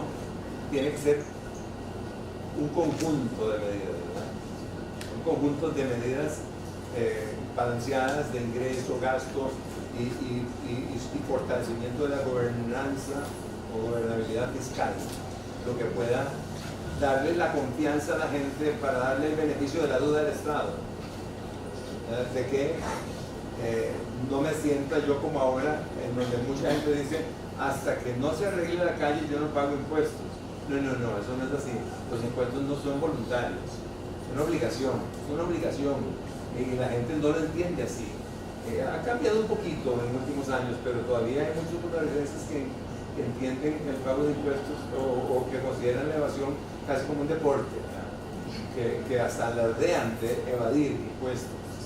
Y eso es muy triste, eso es muy triste. La educación tributaria debería ser una materia que se vea mucho más seriamente desde la escuela, como es en países avanzados, ¿verdad? Porque esa vinculación entre los servicios y mi contribución pagando impuestos no la ven clara muchas personas, ¿verdad? Ahí es donde viene el problema más bien se cuestiona el Estado por todo, en vez de decir, no, voy a darle el beneficio de la deuda, pago mis impuestos y espero que los recursos se utilicen bien. De nuevo, no, hay que hacer cambios también en ese otro lado. Yo no te estoy diciendo que la ejecución del gasto es perfecta, no, hay problemas de todo tipo, pero tiene que verse los dos lados de la moneda. ¿Qué puedes hacer individualmente? Yo creo que lo que falta en Costa Rica es profundizar este diálogo, concientizar a las personas sobre eso, sobre ese compromiso que existe para salvar un Estado solidario en donde podamos tener los beneficios del desarrollo y de acuerdo con las contribuciones que hagamos. Que tiene que haber un par y paso, tiene que haber un equilibrio entre lo que yo contribuyo y lo que recibo. No podemos seguir asumiendo que las cosas, como bien lo puso Víctor, ¿verdad? Que voy a ir a pelear por más plata para las universidades solo porque sí. No, eso no es así. O sea, no no se puede pensar así si ya el Estado le da más de la mitad de los ingresos totales a la educación. O sea, uno no puede asumir una actitud de separación de mi compromiso tributario con el gasto público. Vamos a ver, finalmente el Estado va haciendo lo que nosotros demandemos de él. Y yo creo que lo que deberíamos pensar es, bueno, que es lo que estamos demandando al Estado, que requiere que tengamos que ponerle toda esa plata. Porque bueno, en realidad el Estado también atiende necesidades de grupos que en otras circunstancias no podrían tener acceso a cubrir esas necesidades. ¿Qué pasa? Imagínense ustedes por un momento si nosotros le dijéramos, como había escrito Milton Friedman en un libro que de él, yo llego y le digo a usted, no, mira, no va a cobrar impuestos. Venga, aquí está, le devuelvo todo lo que usted paga en impuestos. Pero vaya pues, pague su educación, pague su salud, la atención de su salud, vaya consiga un guardaespaldas, porque no va a haber policía. Y si tiene un hueco frente a la calle y no me llame, usted compra un saquito de cemento y lo arregla, entonces lo consigue barato. No lo puede hacer. No se puede hacer. Alguno que lo puede hacer, probablemente es un grupo muy reducido. Entonces, aquí es en donde el Estado y los recursos que gasta aparecen precisamente para atender una serie de necesidades que la sociedad tiene. Pero esas necesidades, como bien decía don Edgar, no pueden ser impuestas porque sí y necesariamente dadas porque es necesario hacerlo. Ahí yo creo que el país tiene que sentarse cada cierto tiempo a hacer una autoevaluación de lo que está ejecutando en materia de gasto y revisar si eso tiene el impacto que estamos pretendiendo trasladarle a la gente. Porque esto es un juego muy complejo, ¿verdad? Si yo les digo a ustedes, mire, es que ustedes tienen que pagar impuestos porque sí, y ustedes a la vuelta me dicen, sí, pues no estoy viendo que se está haciendo nada, y la moral tributaria para poder pagar eso se empieza a debilitar. Y entonces yo necesito, como gobierno, independientemente que esté, reforzar esa parte con acciones necesarias para poder hacerlo. Pero entonces eso requiere que haya un nivel de eficiencia muy alto. Yo no creo que nosotros debamos de pagarle una anualidad a un funcionario que no está sujeto a una evaluación. Y yo no sé acá, pero en la Universidad Nacional donde yo trabajaba, la bendita anualidad no estaba sujeta a ninguna evaluación. Que me vengan a mí a decir lo contrario, porque si los estudiantes me evaluaban, yo nunca me di cuenta y yo nada más esperaba que llegara el año siguiente para que me pagaran ahí el 3% de ese momento. Entonces, en realidad, no le estamos garantizando a la sociedad, por ejemplo en este caso, que las personas que salen formadas de las universidades lo hacen con un nivel alto de calidad porque el que los está formando lo tiene y se la está ganando. O los funcionarios a nivel del gobierno central.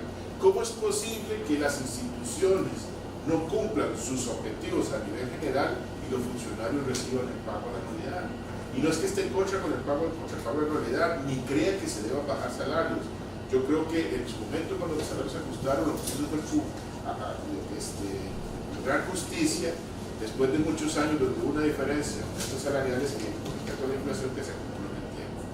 Pero cuando yo le estoy diciendo a la gente, mire, vamos a gastar una parte importante en dar un incentivo a esos funcionarios, yo sé que la gente lo que va a decir es, bueno, si se lo ganan, que se lo ganen.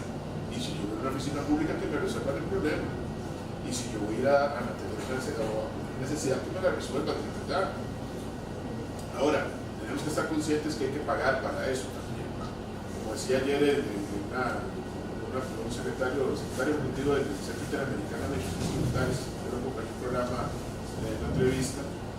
No es que usted llegue a decir, no, mira, yo voy a dejar de pagar impuestos porque aquel no los paga. ¿Acaso que cuando ustedes tienen un carro y se les jode, se van y se roban el del vecino para ir a hacer el mandado que tienen que hacer? La cosa no funciona así. Si a ustedes les toca, hay que pagarlo y punto.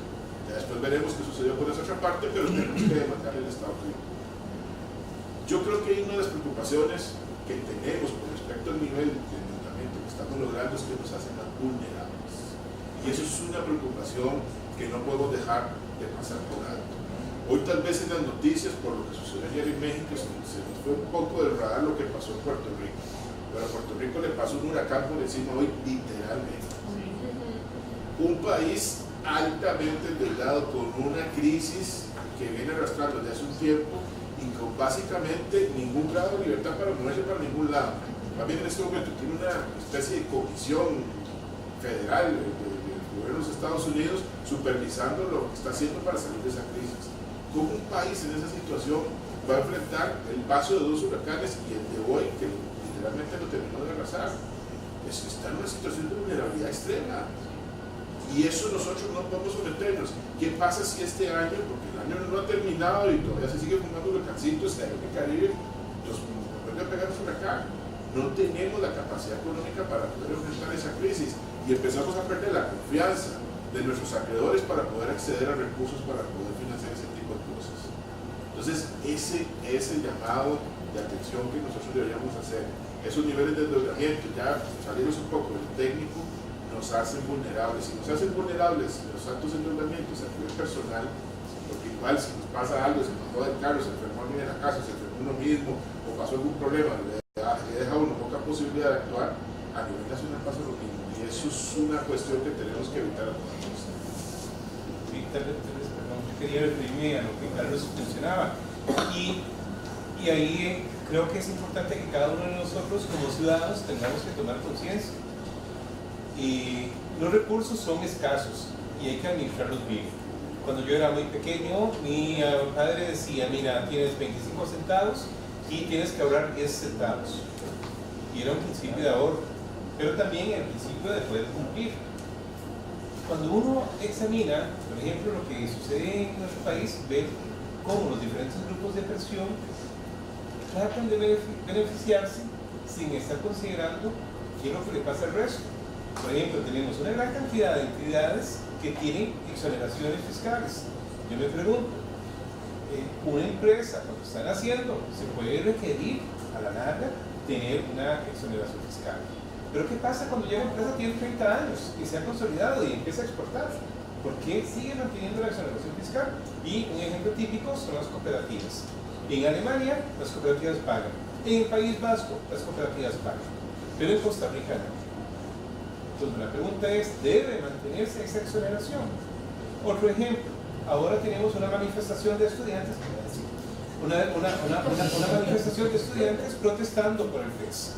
Pero, a ver, colegas, ¿cuántos estudiantes de estos pagaban 180.000 colones al mes en la escuela o en el colegio?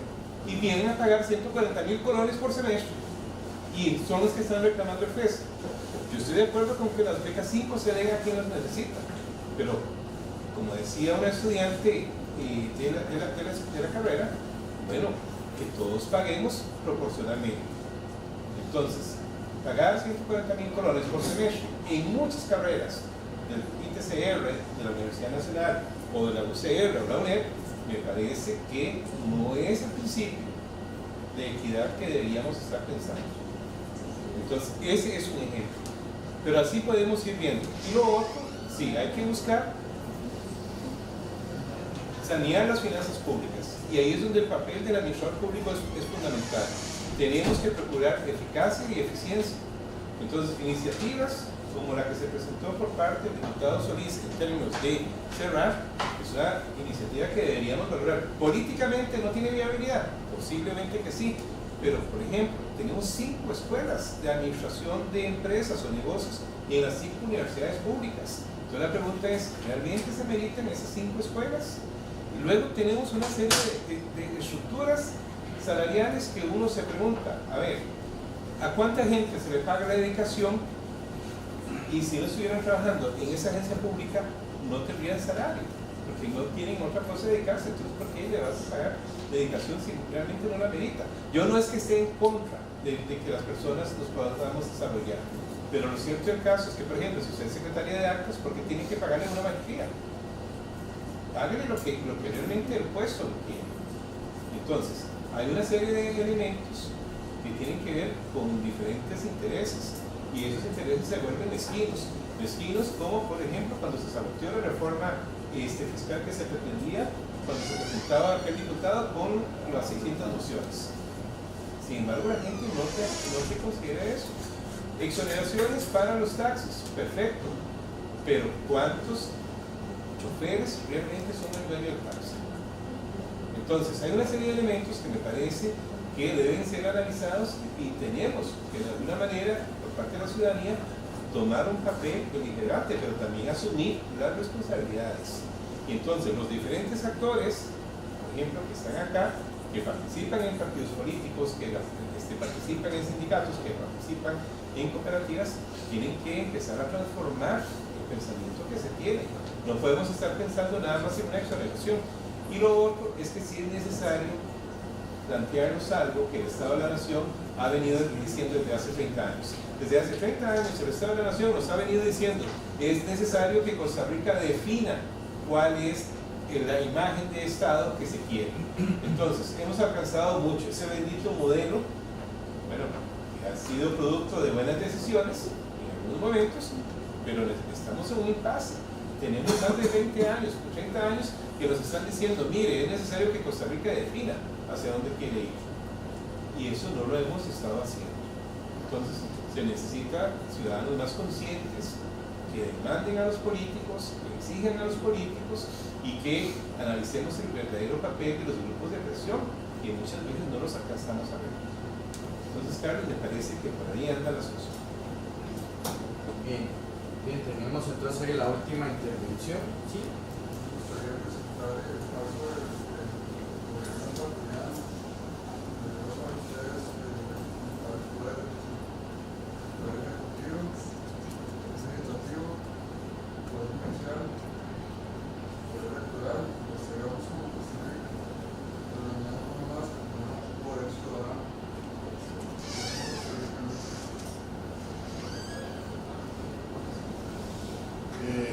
Vamos a ver, aquí el tema es, porque en estas cuestiones no es solo qué hace y cómo lo financia, sino cómo se decide,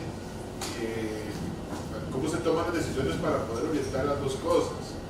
No sé qué trasladaron digamos, a ese poder ciudadano, no conozco el caso en particular. Yo sí he sido un escéptico, por ejemplo, y lo confieso, cuando se ha hablado de hacer presupuestos participativos. Porque yo me imagino esta elaboración de presupuesto y tener a todo el mundo ahí, a los interesados, encima de uno diciendo, no, mire, yo creo que me meto esto aquí, porque nadie va a decir quite, todo el mundo va a decir ponga. Entonces, eso ya en el momento de pasar de las palabras a los hechos, de mecanismos participativos, de construcción de la política fiscal a la realidad, la cosa se complica. Yo creo que hay ámbitos en los que se puede, digamos, crear formas de trasladar ciertas decisiones a ámbitos más abiertos, pero Costa Rica ha tenido la oportunidad y solo lo ha ejercido una única vez. En realidad yo creo que aquí podríamos llevar, por ejemplo, a ciertos mecanismos de participación popular más amplios, una serie de decisiones legislativas donde la incapacidad de los diputados no nos ha permitido avanzar y probablemente la gente pueda tomar esa decisión. Yo ensayaría eso primero, porque creo que es un mecanismo que puede servir. Es muy común, vea que hay países como en Suiza donde se hace regularmente, o sea, decisiones importantes, el gobierno lo traslada a los ciudadanos y no se pudo, no se hizo y seguimos adelante. Porque aquí el tema es qué ponemos en manos de los ciudadanos para decidir. La misma ley del referéndum nuestro es muy sabia en eso, ¿verdad? No podemos poner a los ciudadanos a decidir sobre temas fiscales, porque evidentemente la gente no va a querer decidir sobre subir impuestos o recortar gasto. En ese mismo ejercicio que don Néctor hablaba que se hizo acá en el CIEP sobre la encuesta, digamos, de percepción de la reforma fiscal, es muy interesante porque una parte importante de la gente dice, yo creo que se debe pagar más impuestos, muy bien, creo también que se debe recortar el gasto. Entonces se les empiezan a dar una serie de rubros para recortar el gasto y ninguno quiere. Casi el 90% de la gente decía, no, en educación no, en salud no, en seguridad no, en protección del medio ambiente no, en esto y en esto. Y es lo que forma el presupuesto. De lo único que hubo una mayoría a favor fue de la parte de relaciones exteriores.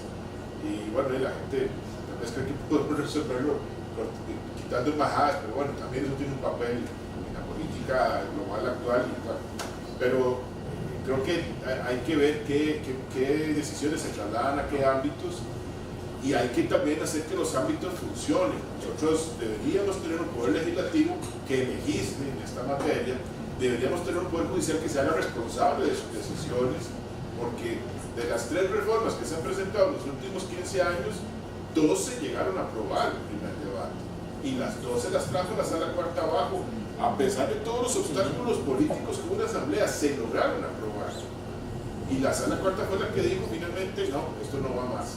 Pero además la sala ha sido condescendiente con aquellos que quieren gastar más y ha tomado decisiones que han generado un impacto en los presupuestos públicos que todavía estamos pagando. Entonces, yo creo que también hay que responsabilizarlos de eso y decirles, mire, usted no puede sustraerse del ejercicio meramente jurídico cuando no existen los recursos para poder hacerlo, porque a mí me pueden decir que le den el 8% de educación, pero la plata no está. Y me pueden decir que le demos el 1,5% a las universidades, pero la plata no está. Entonces, si me obliga, lo ponemos en el presupuesto. Que les transfiera la plata es otra cosa. Pero entonces eso, yo creo que ahí hay que obligar a que los poderes asuman la responsabilidad, así como obligan al Poder Ejecutivo, a todos los gobiernos a tomar decisiones y responsabilizarse por las mismas. Agarremos al Poder Legislativo que se responsabilice por las decisiones que tome, por las que no toma, y agarremos al Poder Judicial que se responsabilice también por esas decisiones. Es ahí donde yo creo que el poder público de la sociedad, que digamos que existen métodos de cuenta de lo que ellos a veces no se responsabilizan, porque eso es muy delicado. Yo lo que, y eso es una apreciación más política que técnica fiscal, a nivel legislativo, yo creo que lo que nosotros necesitamos con urgencia es salirnos del mecanismo de escoger diputados por listas y que podamos votar, mire, que en este partido me gusta el tercer lugar, a ver, le pongo la maquita. Porque yo creo que lo que estamos haciendo con eso, y los partidos lo hacen y lo hacen todos, es que meten a los mejores en la segunda línea o en la tercera, porque esos son los que permiten jalar y atraer más votos, ¿verdad? Mientras que los primeros lugares no necesariamente representan a las mejores personas. Y hemos tenido unas asambleas que, bueno, se para el sol a verlos. Bien, la profesora Adriana va a hacer la pregunta de cierre que les va a permitir a ustedes entonces pues, hacer también la conclusión de este conversatorio. Sí, voy a resumir también una pregunta que viene ahí de atrás, y es que han habido dos temas que se han puesto sobre la mesa cuando hablamos de reforma fiscal. Una es tema evasión de impuestos, ¿verdad? O sea, cómo tratar de reducir esa evasión, y la otra tiene que ver con recortes en el sector público, y muchas veces hablamos, por ejemplo, de salarios de los funcionarios públicos. Entonces, ¿cómo se están visualizando esos dos elementos como respuesta, digamos, a esta posible crisis fiscal o crisis fiscal ya actual? ¿Cómo lo podríamos, tal vez para cerrar y que no queden como esos temas sin cumplir? A ver, evasión y el tema de recortes. O sea, son realmente opciones.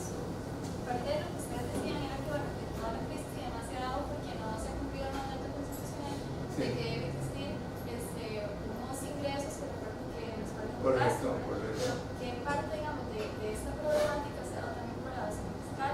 Sí, bueno, hay varios elementos que hay que estudiar también. Uno no puede menospreciar completamente el impacto que tienen las exoneraciones, la evasión y la ilusión. Hay tres elementos. Esos tres elementos representan un 14-15% del Producto Interno Bruto. Parte de ello es decisión gubernamental de política pública, que son las exoneraciones.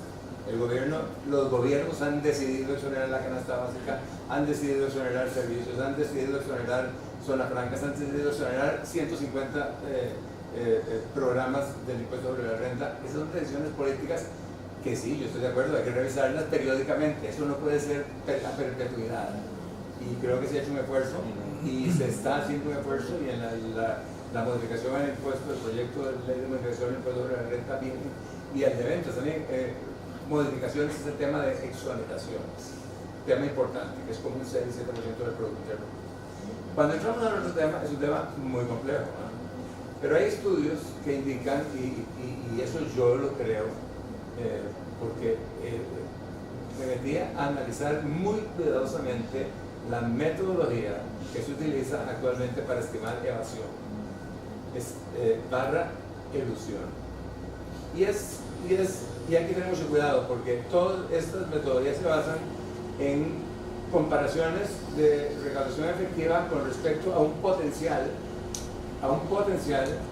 que está definido por una tasa y una producción distribuida por diferentes sectores y actividades. Entonces, hay que tener mucho cuidado que lo potencial es potencial, no es que es necesariamente disponible y que yo no quiero recaudarlo, no. Muy pocos países divulgan datos de evasión y elusión precisamente por esas porque pueden llevar a conclusiones equivocadas, como la usan algunos sectores sindicales diciendo, si está esa plata ahí, recójanla y después hablamos de impuestos. No, es que esa plata no es que esté ahí. Hay un elemento primero que es la metodología y otro elemento que es muy importante y es la elusión, la confusión que existe entre los términos de elusión y la evasión tributaria. La evasión es un delito, obviamente, evasión tributaria es un delito, es el no pago de un impuesto, pero la elusión, por más inmoral que sea, no es un delito. Está basada en la obsolescencia de las leyes que tenemos y los portillos que deja abiertas las leyes tributarias nuestras. Entonces, el que mi doctor me cobre a mí con una factura a nombre de una empresa el examen de ecocardiograma y con otra sus servicios médicos, bueno, es un problema legal nuestro, no es un problema de evasión, es un inmoral. Me lo dijo a mí siendo ministro de Hacienda y yo me decía, qué descaro. Así que descaro que el tipo haya separado su pequeña clínica en varias empresas. Pero lo hace todo el mundo. Los restaurantes tienen una empresa para servicios, otra para licor, otra para comidas, porque las leyes comerciales lo permiten, desgraciadamente, ¿verdad? Y no tenemos un concepto que está siendo introducido de renta global que permitiría, digamos, agregar esos ingresos hasta cierto punto para ciertos sectores por ahora, pero eventualmente sí se puede hacer más con respecto a eso, sí, pero no es muy fácil. O sea, hay que cambiar leyes importantes para entrarle a ese tema de la evasión. Ese es el comentario con respecto a la solución. Y el otro tema tiene que ver con empleo público, salarios públicos, esas reducciones que se dan. Sí, claro, pero aquí hay que aclarar algo importante. Siempre yo tratando de aclararle a don Albino que yo no soy enemigo del sector público, al contrario, yo soy del sector público, soy un hijo del sector público. Yo de lo que soy enemigo de los privilegios excesivos en el sector público, nada más. Creo que muchos estamos de acuerdo con eso. No es el empleo público en general, al contrario. A mí me parece que el tamaño del Estado de residencia es relativamente pequeño. O sea, Costa Rica pasa lo mismo con el gasto público.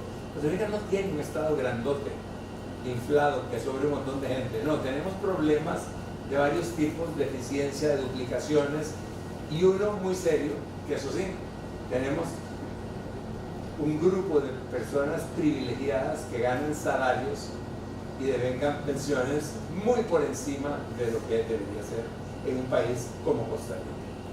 Pero eso es muy focalizado, Entonces se está tratando de combatir también con algunos proyectos de ley sobre empleo público, es entrar ese tipo de beneficios nefastos, o porque la anualidad en un sector es una cosa y en otros 3 veces más si son empleados públicos los dos.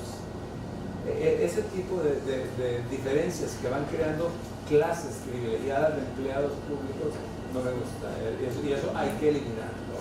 Hay que hacer lo posible por eliminar los privilegios y tener un código uniforme para el empleo público que sea bueno y que tenga buenos salarios, pero cuando no sé si alguno de ustedes ha visto el estudio de las Naciones Unidas sobre la equidad en Costa Rica, es brutal. La equidad, el indicador de Gini, que mide la equidad, se ha venido deteriorando durante los últimos 7 años en Costa Rica. Y el único país en América Latina que ha deteriorado el indicador de Gini. En Costa Rica se ha deteriorado un poco, tampoco es dramáticamente, todavía estamos en la mitad, pero éramos de los mejores de América Latina, ahora estamos ahí en el promedio. Pero el que se deteriore el nivel de Jenny tiene sus razones. Y el estudio este de las Naciones Unidas, que es con gente de la universidad, ¿no? con gente del CIEP, con Pablo Sao, varios participaron en investigaciones. Ellos encontraron cuáles eran los factores que contribuyeron a que el índice se deteriorara. ¿Cuál fue el factor número 1? Los salarios de la administración pública. Qué triste, ¿verdad? Qué triste que el único país en el mundo, y yo hablé con la directora del PNUD para decirle a ver si ella sabía de algún otro país en donde hubiera pasado eso, que los salarios de la administración pública sean el principal factor de deterioro en la equidad en un país. Y no es toda la administración pública, ellos lo dividen en dos, calificados y no calificados, ¿verdad? Dice empleados públicos calificados. Ese contribuyó a 1/3 del deterioro total en la equidad de Costa Rica. Pero hay algo malo, o sea, realmente hay algo malo que hay que resolver, no podemos tener, y eso todos sabemos, ¿no? El Poder Judicial, las universidades, hay sectores, la Caja de Seguro Social, que tienen grupos de empleados ganando salarios de 5 y hasta 15 millones de dólares al mes, cuando el salario promedio de la administración pública debe ser 700.000 colones, o sea, algo así o menos. Entonces, hay que entrarle al tema del salario muy seriamente para evitar esas inequidades. Tal vez ahí nada más quería anotar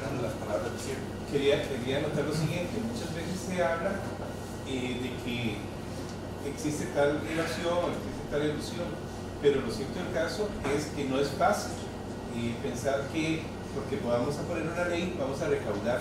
Eso del todo no es cierto. Siempre hay un momento en que se tiene que generar el acto tributario para que se pueda cobrar. Y lo otro es que a nosotros como administradores públicos más el aporte que podríamos estar haciendo es cómo tratar de que el gasto público realmente tenga el impacto que se espera tener. Porque la gente habla de reforma fiscal, claro, hay que incrementar la tasa impositiva, hay que mejorar los tributos para que podamos seguir haciendo desarrollo, pero también tenemos que valorar realmente cuál es el impacto y la eficacia y la eficiencia de muchos de esos programas. Cuando usted, por ejemplo, llega y dice, bueno, vamos a hacer una prueba de inglés a los profesores de inglés y no saben conjugar bien el verbo to be, o los profesores de matemáticas no pueden hacer las pruebas de bachillerato de los chiquillos, algo lo estamos haciendo bien. Entonces, ese es un elemento que es importante. Y inclusive la misma reflexión la traigo acá a la universidad. No es lo mismo que los profesores de administración pública en nuestro tiempo completo que estemos obligados a dar 4 cursos, más trabajar las comisiones, no es que las comisiones que nos pide el señor director, más los grupos de tutoría que tenemos que dar a que haya un profesor de química que trabaje tiempo completo y que nada más da un curso. Y si eso sí tiene los salarios de los que hacían ustedes referencia, nosotros en la escuela lamentablemente no estamos todavía en esas categorías. Entonces vean que en realidad sí es necesario mejorar la eficacia y la eficiencia en los gastos públicos. O, por ejemplo, cuando nosotros estamos en una facultad que representa la 4ª parte de la universidad y tenemos las condiciones de aulas que tenemos, frente, por ejemplo, a algunas otras facultades mucho más pequeñas, donde gradúan gente que no se logra colocar en el mercado laboral, mientras que el 96% de nuestros graduados sí están en el mercado laboral. Entonces, claro, sí es necesario empezar a valorar realmente la calidad del gasto público. No se trata de reducir el gasto público por reducirlo, sino tratar de buscar que sea eficiente. Gracias, Rodrigo. Sí, vamos a ver. Yo creo que hay una concepción ahí con la ilusión que tiende a ser exagerada en cuanto a la capacidad para combatirla, aunque yo sí creo que Costa Rica tiene un nivel muy alto en relación con los ingresos que percibe, pero la evasión y la ilusión surgen de la estructura misma de los impuestos, o sea, su origen está ahí en las leyes. Y les voy a poner algunos ejemplos.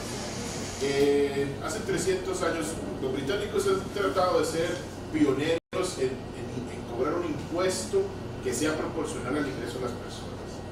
Y entonces hace unos 300 años dijeron, mira, nos hemos dado cuenta que las familias con más recursos tienen casas más grandes y tienen más ventajas.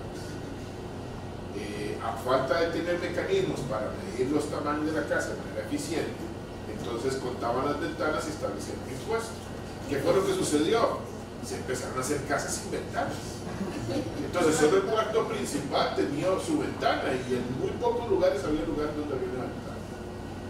En los 60s, nuevamente en el Reino Unido, el gobierno británico dice, bueno, vamos a cobrar un impuesto más bajo a los carros que no tengan ventanas, tipo panel, porque creemos que se utilizan para poder trabajar. ¿Qué fue lo que pasó? Todos los carros que se empezaron a vender no tenían ventanas traseras. ¿Qué pasa si yo aquí les dijera, mire, hemos llegado a la conclusión, analizando la distribución de la riqueza, que los rubios y las rubias tienen más plata y vamos a meterles un impuesto a los rubios y a las rubias? ¿Cómo resuelven ustedes ese problema? Se tiñen el pelo. Entonces, cuando uno hace un impuesto, tiene que tener el cuidado de que el mismo impuesto no lleve implícito el mecanismo para dejar de pagarlo legalmente, como explicaba Edgar, o para evadirlo del todo y hacerlo ilegalmente. Pero está ahí en las leyes. Entonces, si queremos combatir la evasión, hay que hacer una reforma tributaria, modernizar la legislación. Ahora, a propósito del proceso con OCDE lanzó en el 2013 toda una iniciativa muy ambiciosa de establecer mecanismos para combatir la ilusión y la evasión transnacional. La estrategia que se llama BEPS, Base Erosion and Profit Shifting. Y bueno, esta semana hemos estado hablando de ese tema en Costa Rica, la Asamblea del CIAD. No es una estrategia fácil, pero implica hacer ajustes en nuestros impuestos de renta y del IVA inclusive. Por eso cuando hablábamos de, por ejemplo, grabar los que llamamos servicios de prestación transfronteriza, que aparecían ahí en Netflix, y media humanidad se acordó de mi mamá, yo lo que les decía a la gente es, pero por favor, si es que esta es la forma de consumo del futuro, ¿quién va ahora? Para algunos, pero ¿quién va ahora al supermercado y se compra un disco? ¿Quién de ustedes va y compra un disco en un supermercado o en una tienda de música? Ya se descarga, si es que no la piratea, pero ya normalmente si la quieren adquirir legalmente la descargan. Entonces, se ha transformado tanto la sociedad que lo que antes era la compra de un bien ahora se paga como un servicio. Y eso tiene que reflejarse en la tributación, porque si no, entonces lo que tenemos son mecanismos implícitos para dejar de pagar. Y eso implica actualizar la legislación. La política fiscal es un ejercicio de estar cada cierto tiempo, sobre todo en la parte tributaria, revisando qué hay nuevo para ver si, eso es como perseguir el conejo, ¿verdad? En las carreras de galgos, de perros. Hay que estar ahí corriendo atrás del tema porque si no nos alcanzan y nos ven. Entonces, en realidad, no es simplemente pararse y decir, no, en este país hay un déficit de tanto porque hay un montón de gente que no paga. Sí, habrá un montón de gente que no paga, pero a eso hay que sumarle la necesidad de hacer una revisión de la legislación, a eso hay que sumarle que tenemos un mal impuesto de ventas, a eso hay que sumarle que tenemos un impuesto con una tasa de las más bajas de América Latina, porque en realidad en muchos países de la región, sin contar Europa, que son altísimas, son más altas, que Costa Rica probablemente pueda tener a través de esas vías más recursos. Y yo gasto lo que creo, nuevamente, en la parte salarial. Yo lo que digo es esto: si existe algo que se llama incentivo, que se lo ganen o que nos lo ganemos los que estamos ahí. Si a mí me van a pagar un incentivo por supuestamente desempeñarme de manera eficiente, tratemos de asegurarnos de que eso sea así.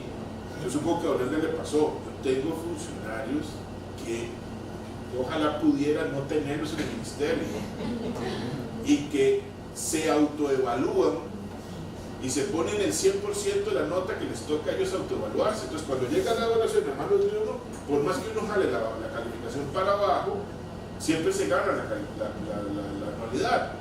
Y ya me pasó en un caso que hice eso y me acusaron ante el servicio civil. Ahí tengo una acción administrativa contra mía por la calificación que le puse a una funcionaria. Aún así se ganó la anualidad, pero igual me acusó. Entonces, no puede ser que malos funcionarios estén ganando las calificaciones para eso. Yo creo que eso hay que corregirlo, porque no solamente genera, digamos, una cantidad de recursos exagerada en proporción con el servicio que el Estado presta, sino es un incentivo para hacerlo más ineficiente. Y eso, evidentemente, tenemos que corregir. Muy bien. Bueno, vamos a dar por terminado el conversatorio. Sin duda, han aparecido otros temas que esperaríamos, digamos, abordar desde otras perspectivas con otros invitados también, o con ustedes mismos si nos vuelven a aceptar la invitación. De tal manera que de parte de la Red Alumni de la Escuela de Administración Pública, agradecerles a los tres por haber venido a conversar con nosotros y que nos sigan acompañando cuando solicitemos. Así que démosle por favor un aplauso.